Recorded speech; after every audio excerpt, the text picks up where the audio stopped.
Do it. If you have a passion and you have a purpose and it's something that you've been thinking about, start now, today. Time waits for nobody. And, they always say, when is the best time to plant a tree? It's today or 10 years ago. So do it today. Don't let anything stop you, because if whatever that is that stops you, I promise you it's fear. And it's fear that made you say, well, next week I have that money coming in, I'll start then. I'm just going to wait. I was talking to someone about this. I'm not quite ready yet.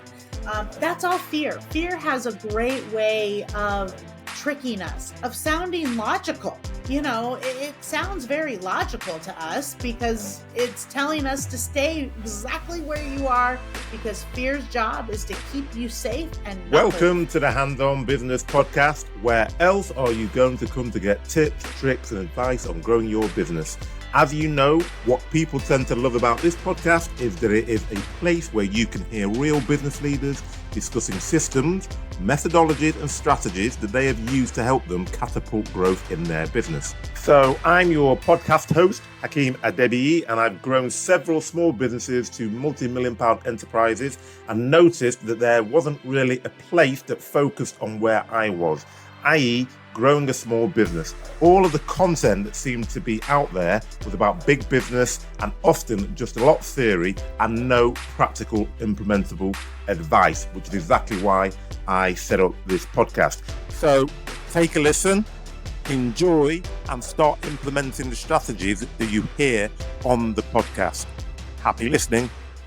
So how many times have you met somebody who has a hobby or a passion which they say either number one, they run it as a business but it isn't making enough money to support them, or number two, they want to turn it into a business but they don't know where to start? Now, I don't know about you, but if I had a pound or a dollar for every time I'd heard this, then I'd be doing this podcast probably from somewhere like a yacht as opposed to from my office. So what do these two common scenarios have in common? Well, generally, it's that people give up on their dream because they believe that they can't turn that passion into money. And today, we're going to challenge all of that. And to help me on that path, I've invited Diane Strand onto the show. And Diane is an award-winning serial entrepreneur. She's a marketer, a speaker, and a coach. And she helps entrepreneurs turn their creative passions into profitable businesses. And she doesn't just talk about it, she draws upon her own experience of what she did with her business, JDS Productions, a 7-figure media company.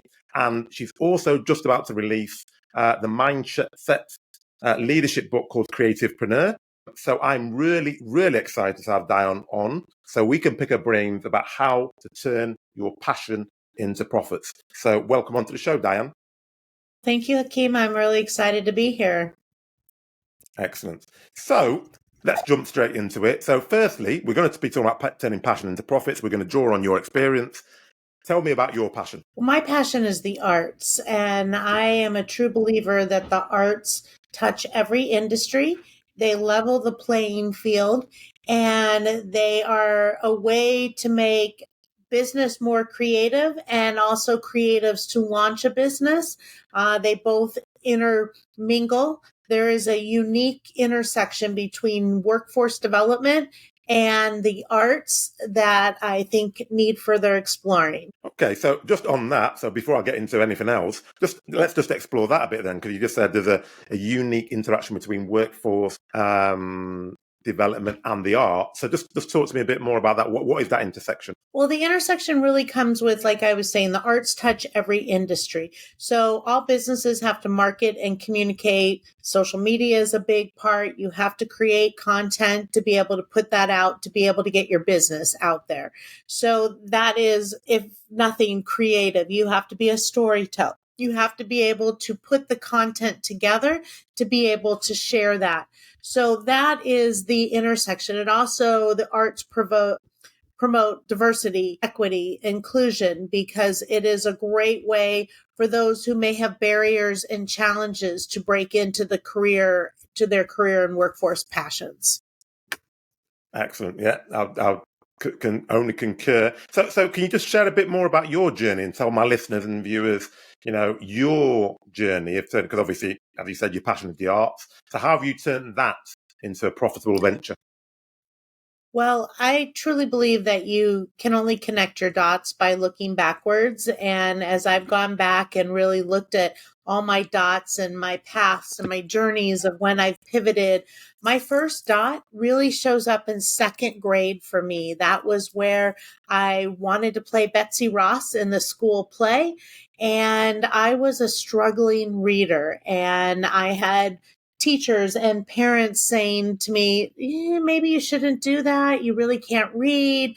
Maybe you should find something else to do or be a part of. And I was like, no, watch me. And I taught myself really how to read very creatively. I put pictures above words and started putting sentences together to really teach myself how to read. And I went out and I won the role of Betsy Ross in the school play in second grade. And then the second grade was huge because the next thing that popped up was there was a candy selling contest. Who could sell the most candy would get a black and white 19-inch TV, and I really wanted that for my bedroom. I'm kind of dating myself right now, but I set out to do that. That's where my tenacity really started to show, and I rounded up people to help me. And here I was, a second grader in a school of kindergartners through sixth graders, and I sold the most candy in the school, and I won that TV, and I still work in TV today. So all of those things really started there. But, school was a very tough journey for me, but it was always the arts that kept me coming back, kept me in school enough to get the grades so I could be in the plays. It was also my parents moved a lot, so I was always changing schools, and getting into the arts allowed me to find my people, to be able to connect with, be accepted. It was a place that, I could be me, and I could really thrive. And I have now seen that, I was pursuing an entertainment Hollywood career. I had a very successful Hollywood career. And then I left that to become an entrepreneur, never knowing that this is exactly where I would be sitting, 21 years later, where now I am helping people with their passions, turn them into profits, because that was not my plan. I didn't set out to do that, but this is where my journey led me. And then when I look back, every step of the way led me to right where I am. And this is exactly where I'm supposed to be, because now I inspire others to reach for their dreams. And I do that with Little Hope, which is helping one person every day and helping them find their career pathway in the arts, even in business, doing something creative, whether that be a social media coordinator or a graphic designer or an editor. And, now that people are living their passion, it totally aligns with where I came from. So just on that note, because obviously you had a very successful career, you were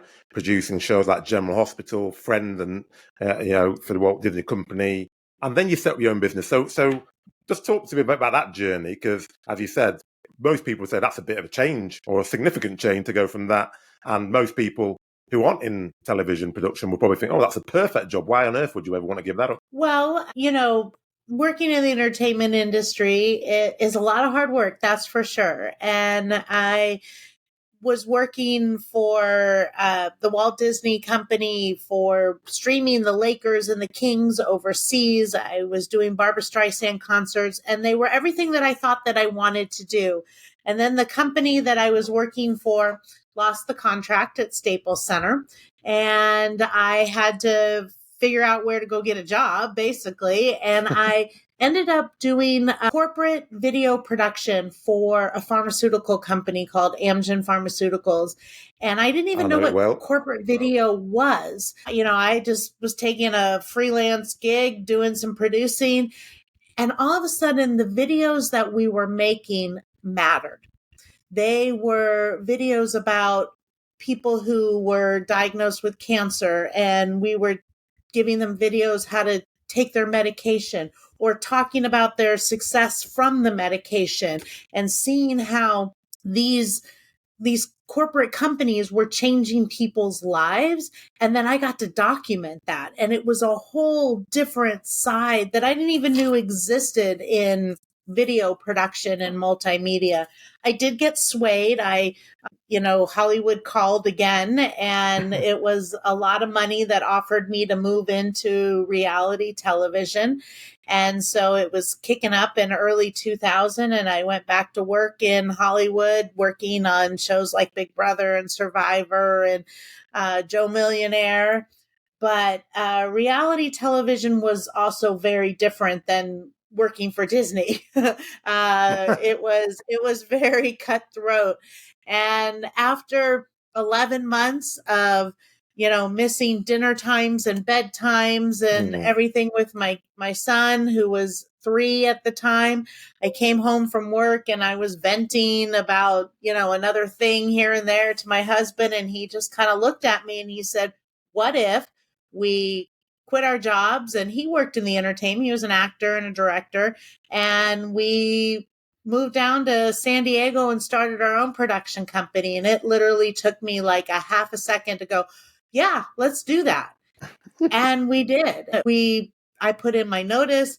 He put in his notice. A month later, we sold our house. We both gave up fat 6-figure jobs in early 2000, which was a lot of money, and became entrepreneurs. And that was 21 years ago. And we never looked back. We started in the corporate video world doing what I learned at Amgen, making a lot of medical biotech videos, making a name for ourselves, winning awards.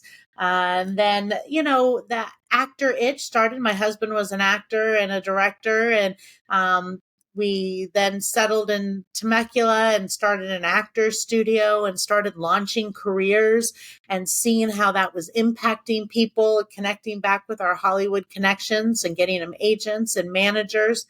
And then we found our way to a nonprofit because people were asking us for all these other classes that it was like, well, we're not experts in all of that. And there aren't enough hours in the day. So I pulled all my industry friends together. We sat around my kitchen table and a nonprofit was founded. And now we have all these extracurriculars and visual performing and digital arts. And we hold big, huge events and camps and fundraisers.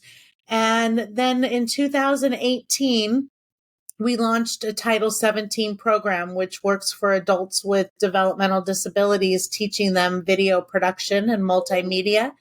And again, that is one of my biggest tips of advice is say yes, and say yes quick and often. Show up and say yes. It got me into entrepreneurship.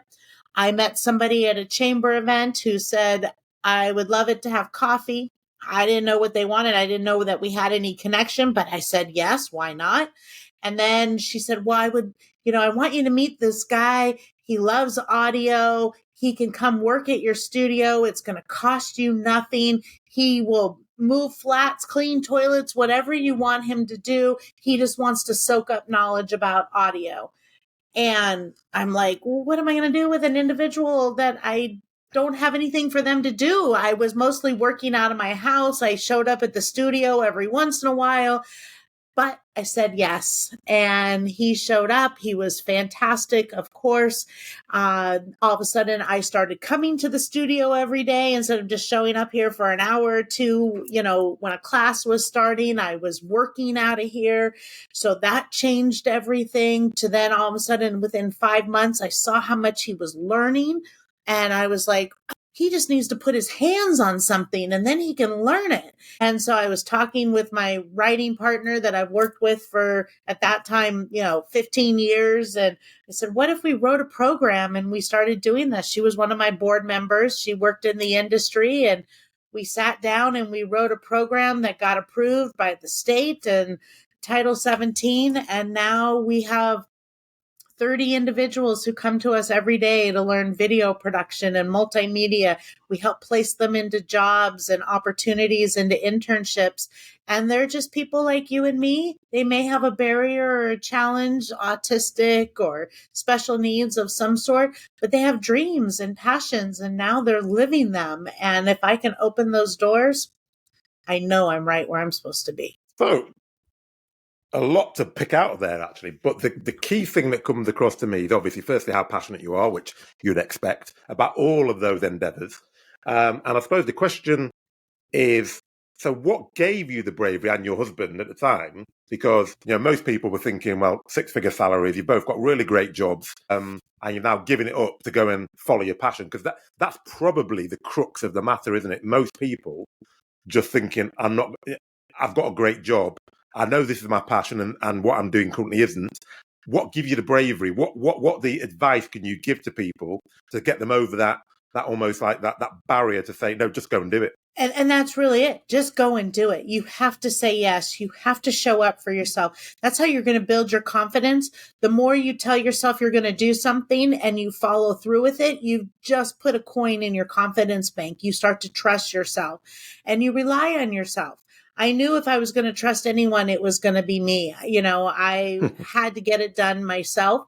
And that's really how I, built the business. I'm a true believer. Start before you're ready. You're never going to have everything in place. Your ducks are never going to be in a row, because the minute you get the next duck in a row, the other one just fell out.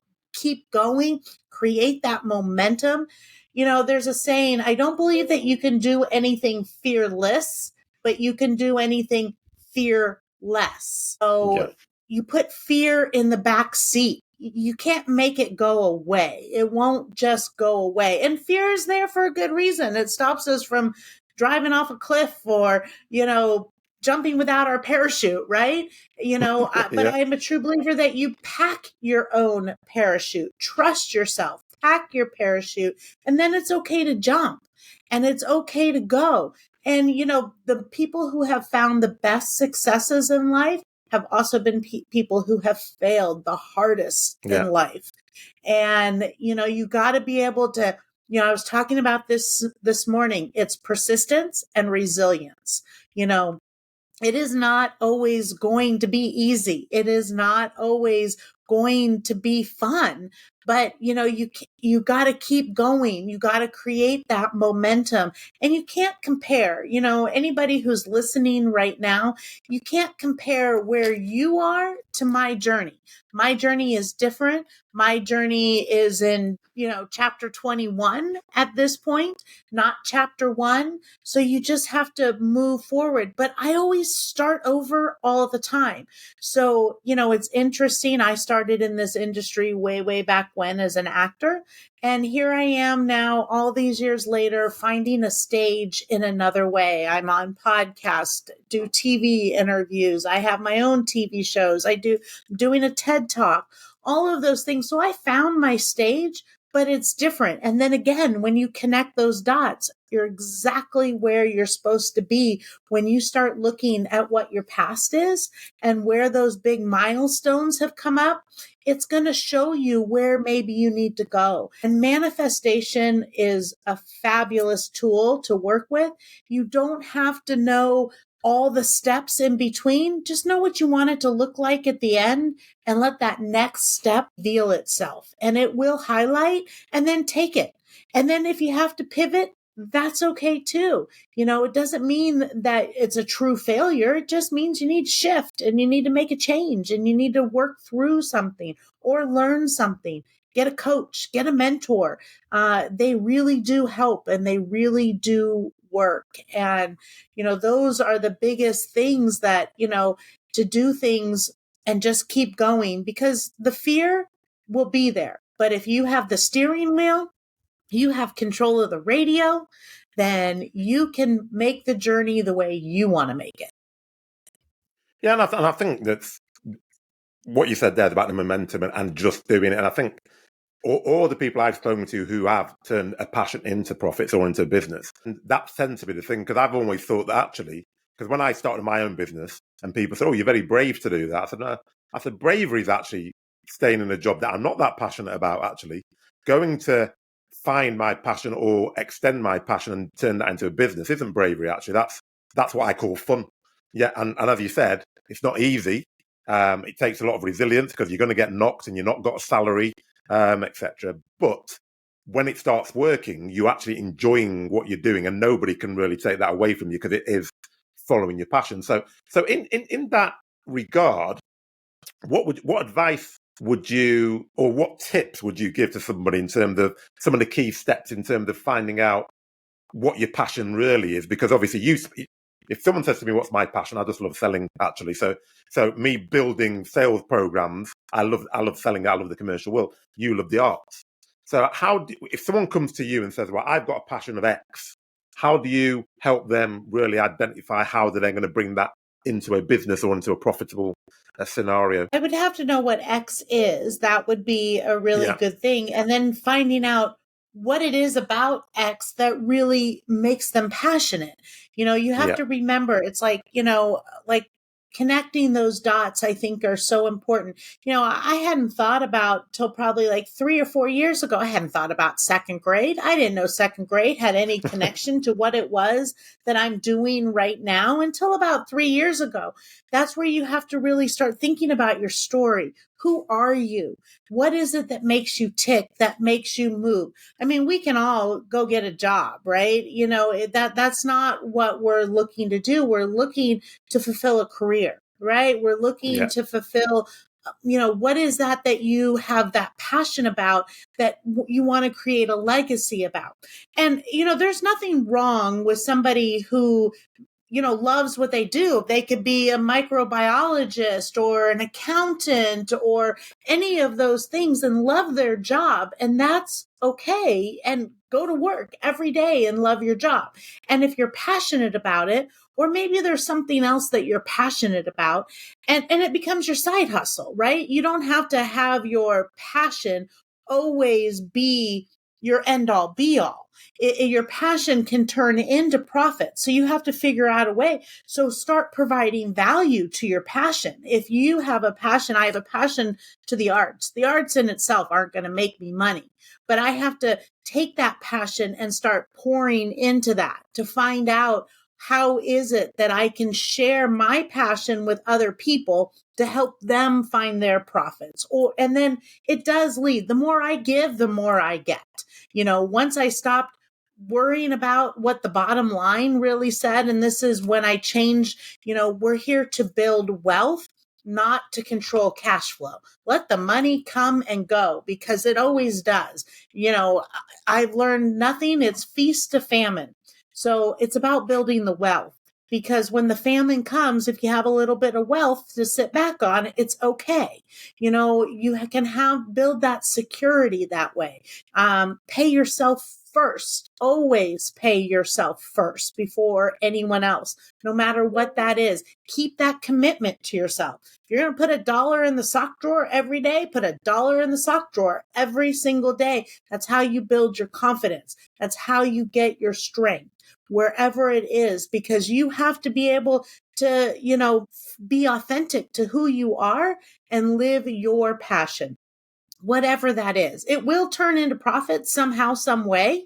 If you start putting the business focus behind it, you can't just, I love this and I'm going to go do it. It takes work. You have to put yourself out there every day. It's consistency.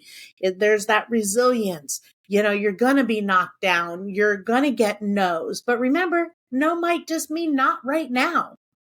So that's how you can turn no's into yeses. And, you can take that and move it into this, make that small shift to something that works. Get out from behind your desk, meet people, go to networking events, build a community.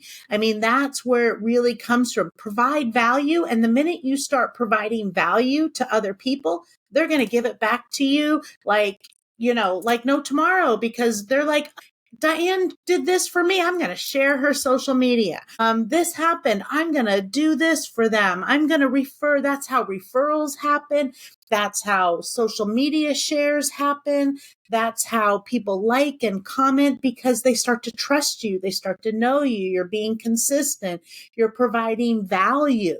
Don't be afraid to give it away, because the minute you start giving it away, you start getting things back in return. Most definitely, I think. And the interesting thing is, because obviously the building a business around passion sounds incredibly rewarding, and it is incredibly rewarding.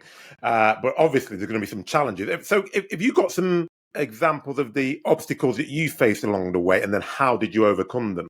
Because it is, you have to be very self-motivated because it's you basically, isn't it, that's got to drive the business forward. Yeah, that definitely been knocked down. I've screamed in my pillow. I've had many temper tantrums on my own when, it might not be all working out, but that's okay. But then you got to get back up. You got to dust yourself off. You've got to go create something new. It really is about creating content. No matter who you are, what your business is, create the content. Whether it's telling a story about something, it's going out and meeting someone, providing value to somebody else. I mean, some of the biggest challenges, now that I'm no longer a mom and pop shop, I have 16 employees, and I think we're getting on a roll, and then somebody comes in and quits their job, right? And now I'm back to Yeah. square one. Or, things that I thought were going to go a certain way.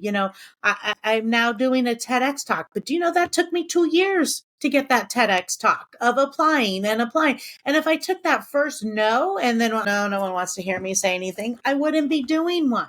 I had to keep going. I had to keep creating content, finding my own rhythm and my own pace. There's a lot of people out there who share a lot of the same stories and messages, but I have to share my authentic story, what happened to me. And then it starts providing value, because I can give the nugget, but if you don't put that nugget into action or take it and digest it to become you, and how you can put it out there, you're not going to overcome that challenge. I see people every day who have the biggest challenges in life. They're in a wheelchair. They have bad dexterity. They, you have to ask them 10 times, what, because you can't quite understand them because they don't have clear enunciation. And I see them deal with that every day. And when I look at that, I'm like, I got nothing, because, be grateful. Start with the little, tiny little things. Sometimes when life is crap and it's coming in around you, I'm like, okay, I got a pen. I am grateful. I've got this pen. Now I need to find some paper. Okay, I've got the paper. I'm about to go. Let's start writing. Okay. And then I can find the gratitude. And then there's my kids and my family, and the fact that, so start with the small things. I picked up a pen and I can write today, and I can put my emotions down on paper. I can scream them out. I can do all the things, and then, the other side of that is enjoy the wins too, because there are lots of small wins that lead to the big win. Don't race through them. Enjoy the wins, because when the challenges come back, you have something to go, okay, I did win the other day. That was good. That happened, right? So you can, you have to be able to take credit for those. And, being humble is good, but also knowing your worth and knowing your value and putting yourself out there. And if you have something to offer other people, if you have that thought in your head, develop that. That's where you have to start before you're ready. If you have lived through a trauma yourself, or you have become an entrepreneur, or you've created something, you have something to offer somebody else. And then you have to look at it as it becomes your responsibility to share that.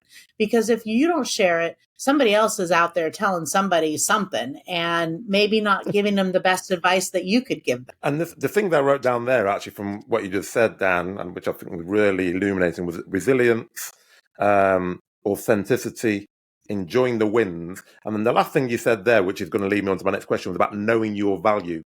And I was just thinking, because there's lots of people, I was having a conversation with a friend of mine who's just left his job and is setting up his business, and I was chatting to him today. And we were talking exactly about that topic, about how do you know your value? How do you have that confidence so that actually you know that the experience you've built up over whatever period of time in whatever job or whatever industry you've been in is actually valuable to other people? How do you bring that out? Because some people are just naturally very confident and they automatically know their value, but you have some people who are a bit who don't like, as you mentioned there, they think that it's a sign of a lack of humility to know your value. So how do you get over that? Well, I think if you are worried about being the bragger, then you're not the bragger. So that's where you should start with anybody who is like, "Oh, I don't want to talk about it." Then you're okay. Go talk about it, because you're not the person who's out there with the ego that is, just do it like I do it. You can't be out there telling people what to do. You can lead them to how to do it and show them the steps of being there. It's the old saying, you can lead the horse to water, but you can't make them drink. And the minute you start sticking everybody's head in the water, you've lost that. You've lost that authenticity. You've lost that humility, because now you're saying my water is the only water that you can drink. Right. And that's not the way to go about it. There are 150 ways to skin a cat, right? And so one way is going to work for you and another way is going to work for somebody else. And so it's building that confidence. That's where you have to get into, a lot of people say that, just tell me step 1 through 5. But if you don't start with the mindset and get yourself in the right frame of mind, it doesn't matter what steps 1 through 5 are, because they're not going to work for you if you don't get in the right mindset to begin with. Because in between steps 1 through 5 are A through Z too. And you have to move through those. And you have to know when it's time to move to the next. And it's a feeling. It's going from your gut. It's listening to other people who have maybe walked that path before you, and then starting on that path yourself and realizing that you never are going to step in somebody else's shoes. Okay. You can follow the journey. You can follow the pathway, but you cannot walk in their shoes. You have to walk it yourself. You have to do it yourself. You have to put yourself out there. And if you stay hidden behind your desk as an entrepreneur, it won't work. And if you just keep going to your 9 to 5 that doesn't give you the passion and the joy, you're never going to find that either. You have to be able to balance that. What is your why? In the beginning, which is still my why now, but my kids are almost grown. It was bath time and bedtime and dinner time. I was missing that with my 3-year-old. So my why for becoming an entrepreneur was, forget the money. I want to be mom too, right? But I'm also a very career-oriented workaholic too. So I had to figure out how was that going to work for me? How could I do that? And I work far harder now as an entrepreneur than I did when I was working 16 hours a day when I was working for somebody else.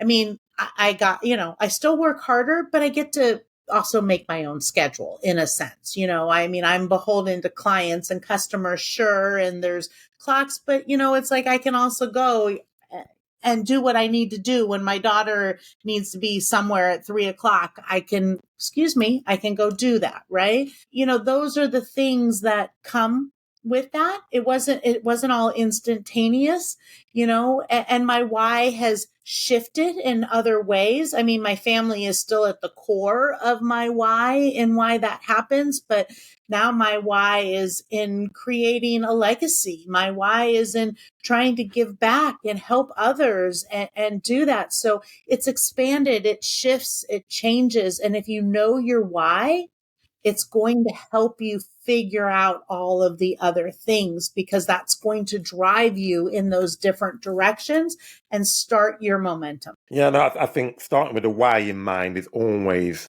sensible, because it allows you, it's sort of almost like your North Star, isn't it? It keeps you on track, and it means that you start doing things which will allow you to get to that. And I think most people who are thinking about following their passion are currently not following their why, which is probably why they're not completely fulfilled. And that leads me on to the next question, because you're talking about managing time, and that's one of the things, because some people go into a business and think, oh yeah, I'll have loads of time and spare time now, and that's why I'm going to do it. Well, spoiler alert, you're not. But with all the things that you do, the JDS Actor Studio, the JDS Productions, the JDS Creative Academy, and then you've got obviously your non-profits as well.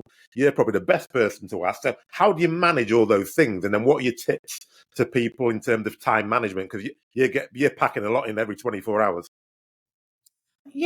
Organization is key. I definitely try and stay very organized. I manage my time efficiently. There's also, I'm trying to think of, it's a method where if you really sit down and you work, I have that time where, I sit down, no interruptions, the phone goes off, everything goes off.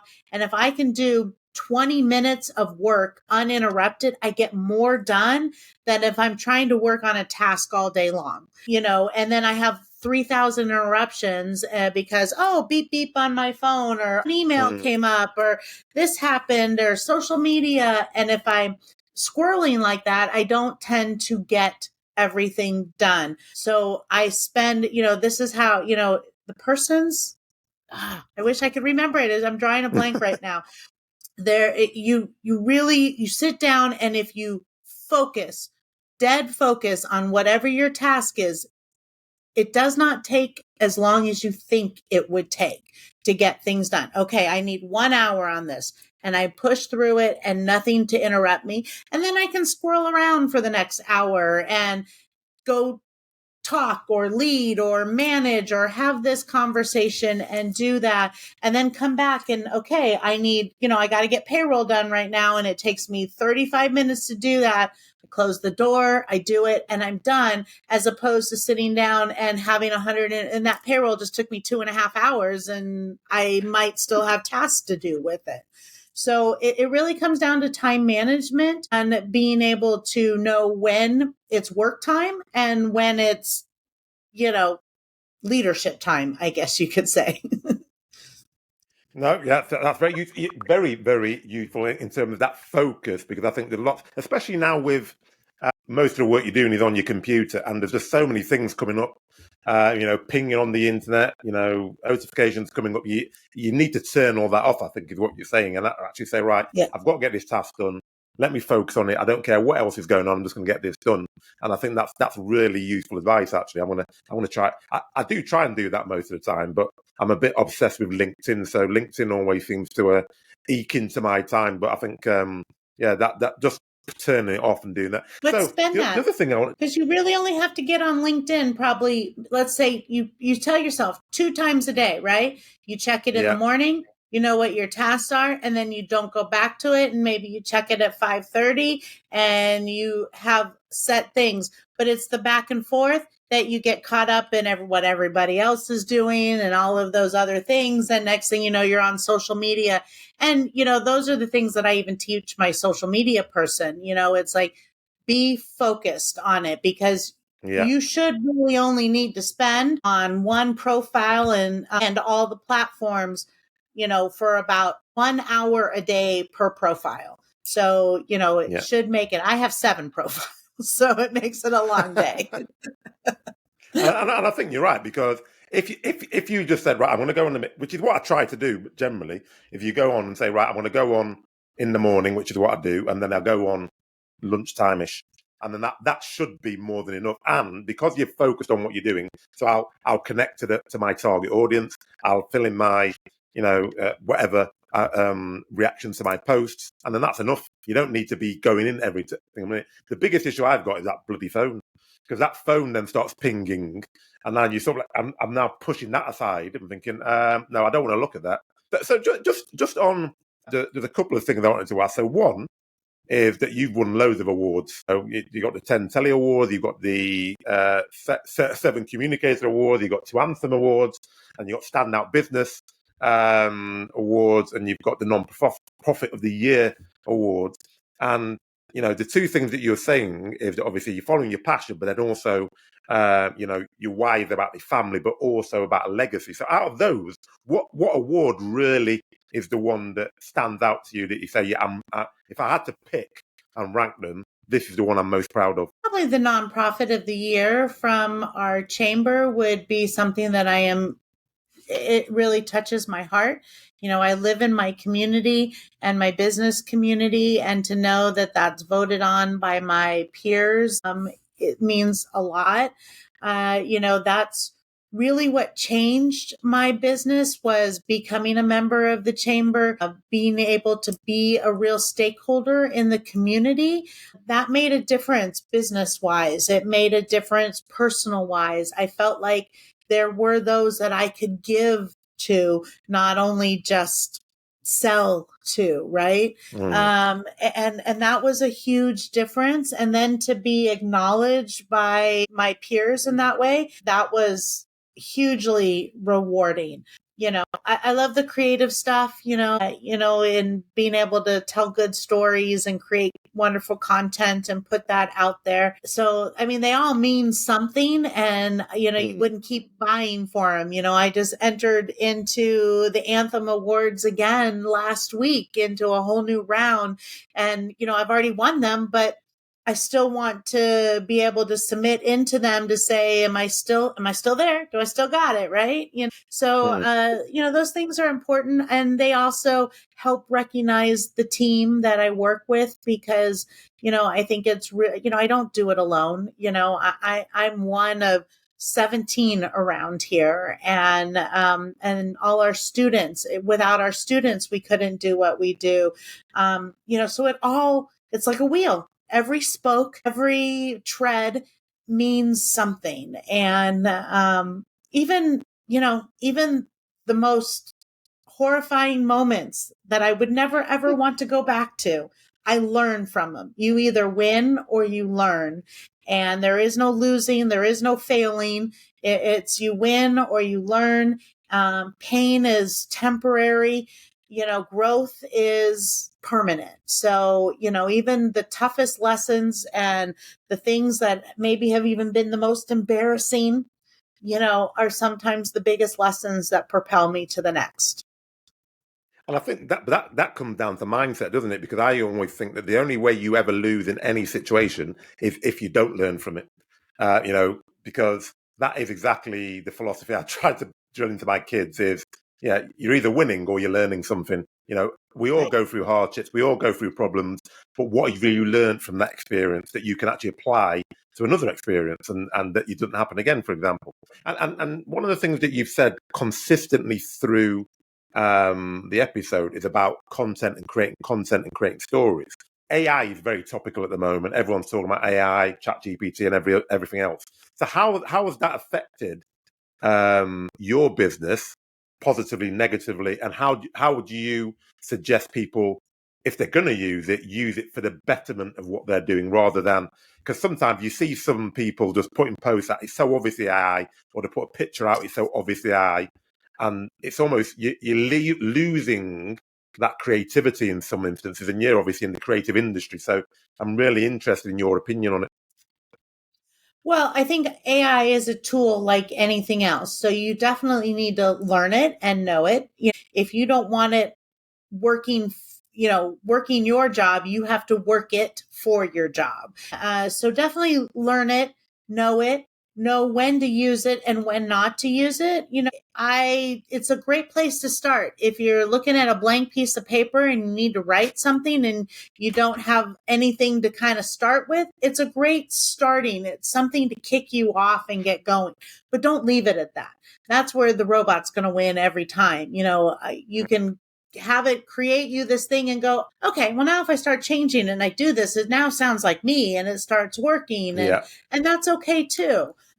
We use it in different things. It definitely helps us go through hours and hours of footage when we're saying, look for this and do this, or pull out anytime this word is mentioned, and being able to do that. It definitely is a time saver.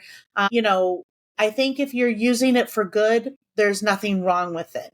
It's when you start using it for laziness, there's a problem. That's where, the robot is going to win and you're going to lose every single time. Maybe not right away, which, it's going to set you up for a big fall. I think AI is changing and growing. We're going to see things in the next 3 to 5 years that are going to blow our mind. I can't even fathomly come up with them right now because haven't, it's creativity that hasn't been created yet, and it's coming. So get on top of it, learn the tools. It's just like I use Social Pilot for scheduling social media. It doesn't mean that I can't go in and, post to 10 different platforms, but if I can post once and recopy that to all the platforms, all the different times, and goes back to saving me, because I do have a full plate, and that's okay too. But you have to be able to do the work first and then find the tool that will help you do it better and do it faster. It's interesting that, because I had my nephew and he worked for me one summer, and I can't remember what it was, ages ago, but we had a posting tool or scheduling tool on Facebook, and he kept saying, "Uncle, just let me use that." I said, "No." I said, "I want you to learn how to do it first, because then you appreciate, and then you can actually use it more effectively." I said, "Because if the only way you know how to do it is by using this tool, and you've got no idea and the concept of what you're posting, how to post, actually, you're not really learning a skill. You're just plugging something into to an automated bot, which is doing it for you. You're not learning anything." He wasn't happy. He thanks me now, but he didn't thank me at the time. And then, so we're coming to a close a bit. So I've got two final questions. So the first one was, you've got the book coming out, The Creativepreneur. So I'm not really sure how you squeezed that in, but you obviously did with your time management. So what's that about, and what are the key takeaways that you're hoping people will get from the book? Well, The Creativepreneur is my third book that's coming out, and I'm still working on it. So it's still in the editing process. The goal is to start pre-sales this fall on that. But I have been a little busy lately, so I'm not making as much progress on it as I had hoped at this point. But it's in, I'm at the 92% completion phase of the whole thing. So it will get there. This is really a book to talk to creatives who want to launch, that need a little bit more business to them. And this is for businesses who need to have a little bit more creativity so they can leverage, market, and scale. So as I said, I believe that the arts touch every industry, and the book really shares a lot of mindset as well as a lot of stories about how we dealt with a lot of challenges and how we've moved through being an entrepreneur for 21 years, and had to make shifts and sacrifices and do things. But now that we are 21 years into it, how it was the best decision we ever made. There were feast to famine times. There was times where I wasn't sure how food was going on the table I quit the job for the one kid, but then two more came after that. And, how are you going to, make it all work? And that's what the book really is, to show you a little bit of step by step, like here is 1 through 5. If you really want to, how you can go about doing it, how you can set this up. My vision is to move the arts across America at this point, to show how the arts can really change. Anyone who wants to create something similar to what I've created, I'm here to help you, show you the way. And whether you want to create a nonprofit, you want to create a for-profit video production company, you want to work with special needs to help them reach their pathways, I'm here to show you how all of those things can work. And that's a little bit about what the book kind of lays out, but it's for any career or any passion that you have, of how you can turn your, as I say, it's the 3 Ps. It's purpose, passion, and profits. And I love acronyms. And you can dream, but dreaming is something you do while you're asleep. So if you want your dream to come true, you have to have direction. You have to realize what that dream is. You have to evaluate that dream. You have to take action to create that momentum, and then your dream can become a reality. Thank you very, very much. So would that be your... So the question I always ask anybody at the end of my episodes is, if there was... So I can't believe it had happened. But if someone said, Arch, I'm just going to fast forward through the whole of the episode, I want to get to the end of it. If there was one or two things you were to say, right, there's a person who's got a passion, they want to turn it into profits, what would be your top 2 tips or your top 2 things that you want to leave people with on this episode? Do it. If you have a passion and you have a purpose and it's something that you've been thinking about, start now, today. Time waits for nobody. And, they always say, when is the best time to plant a tree? It's today or 10 years ago. So do it today. Don't let anything stop you, because if whatever that is that stops you, I promise you it's fear. And it's fear that made you say, well, next week I have that money coming in. I'll start then. Or, I'm just going to wait. I was talking to someone about this. I'm not quite ready yet.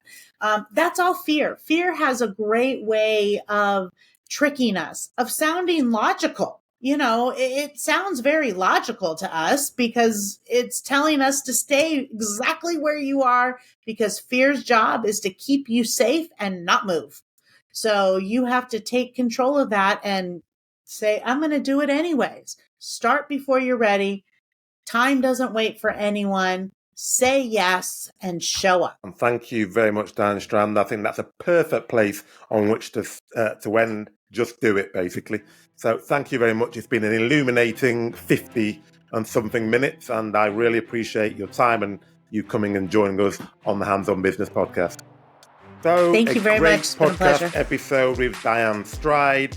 And as she said right at the end there, just go and do it. What are you waiting for? If you've got a passion and you really want to start turning that into a business and turn it into a profit, just get started. The 3 P's that I will never forget: purpose, passion, and profit. And if you want to pick up the show notes, head over to the salesaccelerationformula.com/podcast-show-notes, and you'll be able to subscribe to our mailing list and get show notes for every single episode. And as always, subscribe, like, and share with your friends, colleagues, and anyone else who you think may be interested. But most of all, keep the feedback coming so that we can continue to improve and give you more of what you like. Hope you enjoyed this as much as I did, and as I always do. Keep listening and keep growing.